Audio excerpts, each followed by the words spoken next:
একদিন রাতে হজরত মোহাম্মদ সাল্লাল্লাহু আলাইহি ওয়াসাল্লাম নামাজে দাঁড়ালেন এবং এত লম্বা সিজদা করলেন যে হজরত আয়েশা রাদিয়াল্লাহু তাআলা আনহা ভেবেছিলেন যে হজরত মোহাম্মদ সাল্লাল্লাহু আলাইহি ওয়াসাল্লাম হয়তো মারা গেছেন। তখন হজরত আয়েশা রাদিয়াল্লাহু তাআলা আনহা হজরত মোহাম্মদ সাল্লাল্লাহু আলাইহি ওয়াসাল্লামের বৃদ্ধাঙ্গুল নাড়ালেন। যখন হজরত মোহাম্মদ সাল্লাল্লাহু আলাইহি ওয়াসাল্লামের বৃদ্ধাঙ্গুল নড়ল, তখন আম্মাজান আয়েশা রাদিয়াল্লাহু তাআলা আনহা নিশ্চিন্ত হলেন। এরপর হজরত মোহাম্মদ সাল্লাল্লাহু আলাইহি ওয়াসাল্লাম যখন সিজদা থেকে উঠলেন এবং নামাজ শেষ করলেন, তখন আয়েশাকে দেখে বললেন, হে আয়েশা, তোমার কি এই আশঙ্কা হয়েছিল যে আল্লাহর রাসূল তোমার হক নষ্ট করবেন? তখন উত্তরে হজরত আয়েশা রাদিয়াল্লাহু তাআলা আনহা বললেন, না ইয়া রাসূলাল্লাহ, আপনার লম্বা সিজদা থেকে আমার এই আশঙ্কা হয়েছিল যে আপনি মারা গেছেন। তখন হজরত মোহাম্মদ সাল্লাল্লাহু আলাইহি ওয়াসাল্লাম হজরত আয়েশা রাদিয়াল্লাহু তাআলা আনহাকে জিজ্ঞেস করলেন, হে আয়েশা, তুমি কি জানো এটি কোন রাত? উত্তরে হজরত আয়েশা রাদিয়াল্লাহু তাআলা আনহা বললেন, আল্লাহ এবং তার রাসূলই ভালো জানেন। এরপর হজরত মোহাম্মদ সাল্লাল্লাহু আলাইহি ওয়াসাল্লাম ইরশাদ করলেন, হে আয়েশা, এটি অর্ধ শাবানের রাত, শাবানের 14 তারিখের রাত। মহান আল্লাহ তাআলা অর্ধ শাবানের রাতে তার বান্দাদের প্রতি মনোযোগ দেন এবং ক্ষমা প্রার্থনাকারীদেরকে ক্ষমা করেন এবং অনুগ্রহ প্রার্থনাকারীদেরকে অনুগ্রহ করেন এবং বিদ্বেষ পোষণকারীদেরকে তাদের অবস্থার ওপর ছেড়ে দেন।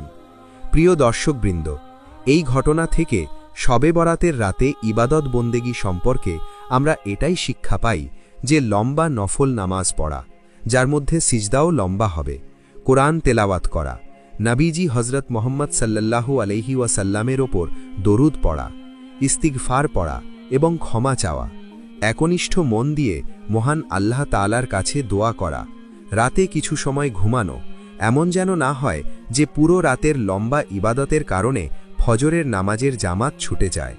পরের দিন রোজা রাখা, কারণ রাসূলে আকরাম সাল্লাল্লাহু আলাইহি ওয়াসাল্লাম বলেছেন, 15 শাবানের রাত অর্থাৎ 14 তারিখের রাত যখন আসে, তখন তুমি এই রাতকে ইবাদত বন্দেগীতে কাটাও এবং দিনের বেলায় রোজা রাখো, কারণ এই রাতে সূর্যাস্তের পর মহান আল্লাহ তাআলা প্রথম আসমানে আসেন এবং বলেন, কোনো ক্ষমা প্রার্থনাকারী আছে কি, আমি তাকে ক্ষমা করে দেব। কোনো রিজিক প্রার্থনাকারী আছে কি, আমি তাকে রিজিক দেব। এভাবে সুবহে সাদিক পর্যন্ত মহান আল্লাহ তাআলা তার বান্দাদেরকে ডাকতে থাকেন। সুবহানাল্লাহ। এছাড়াও প্রতি আরবি মাসের 13, 14 এবং 15 তারিখ অর্থাৎ আইয়াম ই বীজের রোজা রাখার বিষয়টি সহিহ হাদিস দ্বারা প্রমাণিত এবং শাবান মাসের এই দিনটিও আইয়াম ই বীজের অন্তর্ভুক্ত। প্রিয় নবী হজরত মোহাম্মদ সাল্লাল্লাহু আলাইহি ওয়াসাল্লাম নিজেও আইয়াম ই বীজের রোজা রাখতেন। অন্য একটি বর্ণনায় পাওয়া যায় যে এক রাতে হজরত মোহাম্মদ সাল্লাল্লাহু আলাইহি ওয়াসাল্লাম এবং হজরত আয়েশা রাদিয়াল্লাহু তাআলা আনহা ঘুমিয়েছিলেন। যখন হজরত মোহাম্মদ সাল্লাল্লাহু আলাইহি ওয়াসাল্লাম জানতে পারলেন যে আয়েশা রাদিয়াল্লাহু তাআলা আনহা ঘুমিয়ে পড়েছেন, তখন তিনি সাবধানে একা বাইরে বেরিয়ে গেলেন। কিন্তু হজরত আয়েশা রাদিয়াল্লাহু তাআলা আনহা তখনও ঘুমাননি, তিনি ঘুমের ভান করে শুয়েছিলেন। হজরত আয়েশা রাদিয়াল্লাহু তাআলা আনহা ভাবলেন যে তিনি দেখবেন যে রাসূল সাল্লাল্লাহু আলাইহি ওয়াসাল্লাম তার অনুপস্থিতিতে কোথায় যান এবং কি করেন।